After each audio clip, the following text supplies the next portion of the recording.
Hi mga ka-Amy! Ngayon ay mag-unboxing ako ng bag na in-order ko sa online.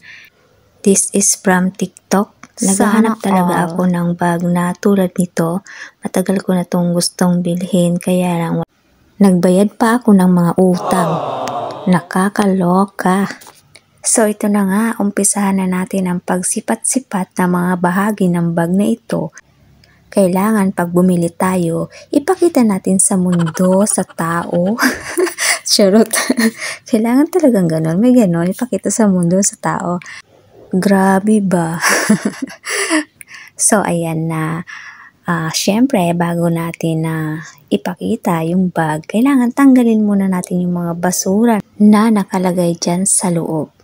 So, ito na nga. Meron tayong dalawang strap ng bag. Mamaya ipapakita ko sa inyo yan. Siyempre, kailangan makita nyo muna yung loob ng bag kung maganda ba yung quality niya. So, ayan. Tinignan ko ang bawat sulok niyan. Okay siya, maganda, walang sira, makinis. Sa totoo lang, maganda yung pagkakatahi ng bag, pati yung bulsa.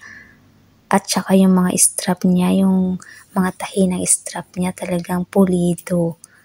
Bago ko talaga orderin ito, tinanong ko yung seller kung okay ba yung quality niyan. Hindi ba ako malulugi sa presyo na 4KD. So ayan, hindi naman ako nagsisi. Nagustuhan ko naman. Dapat talaga pag bibili tayo ng mga produkto, kailangan maganda kasi minsan hindi natin napapansin yung actual na bumibili na tayo.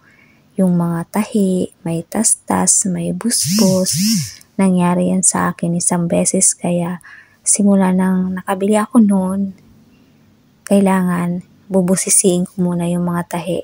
Dapat maging mapanuri tayo sa pagpili ng mga bibilhin natin kasi mahirap na kung sira pala yung mapipili natin. Dito naman ako sa strap. Magkakabit na ako ng strap. So, ito na nga. Magkakabit na ako ng strap. Gagawin ko siyang shoulder bag. Kagandahan sa bag na to kasi pwede siyang shoulder bag. Pwede rin siyang backpack. Meron din siyang free na mga borloloy na kulay gold. Napili ko yung brown kasi hindi siya dumihin. Siyempre dahil bago ang ating bag, irampa natin yan. Pero hindi porket may bago kang bag pag uwi mo ng Pilipinas ay bida-bida ka na. Dapat simple ka pa rin. Dahil sa mundong ginagalawan natin, maraming judgmental. O diba tama ako, aminin. Kung kanina ay ginawa ko siyang shoulder bag, ngayon ay gagawin ko naman siyang backpack. O diba ang gara, pwede siyang shoulder bag, pwede din backpack.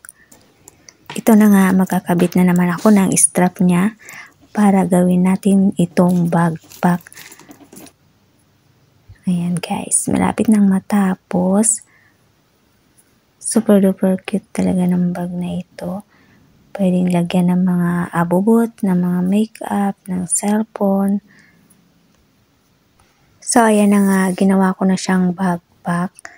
Pwede siya sa harapan, pwede din sa likod. Pero kung pupunta kayo sa mataong lugar, dapat nasa harapan yan. Yan po ay nagkakahalagang 4KD na in-order ko sa TikTok. Okay naman siya. So, ito naman yung tag 1KD.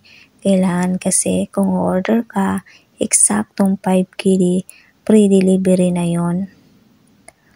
Okay naman tong bag na 1KD. Okay siya, simple lang. Maganda yung quality ng tahi at saka yung mga tahi niya talaga pulido din. Sa halagang 1KD, nagustuhan ko tong bag na to kasi minsan pag nakaka-order ka like sa Pilipinas, order ka ng mura pero pag dumating na sa'yo, hindi naman satisfied yung quality. So, ito na nga, maglalagay na ako ng strap ng bag. Hindi ko ini-expect na super haba pala ng strap nitong bag. Dahil mahaba siya, ako na yung nag-adjust. O diba, ganun talaga. Gagawa natin ng paraan yan para umiksi. Sa totoo lang, nagustuhan ko yung strap. Parang ang sarap niya kasing borloloy sa aking liig. So, ito na nga, isusuot ko na tong aking bag na merong mahabang strap. By the way, hindi naman problema yan. Gagawa natin ng paraan kasi malambot naman yung strap ng bag.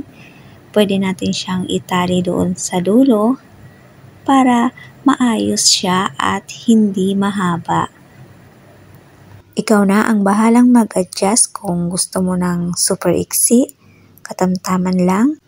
Hindi kasi na-inform sa akin ni seller na mahaba pala ang strap nito. Pero okay naman siya, diba? Nagagawa naman ng paraan. Para sa akin, satisfied naman ako dito sa bag ko na 1 kg. So ayan na nga, natapos na ang aking pag-okray-okray sa mga bag na in-order ko sa online. Hanggang dito na lang po. Sa muli, kita-kita tayo sa mga bago ko pang upload na video. At kung hindi pa kayo nakakapag-subscribe sa aking channel, mag-subscribe na kayo. Bye-bye! Hanggang sa muli!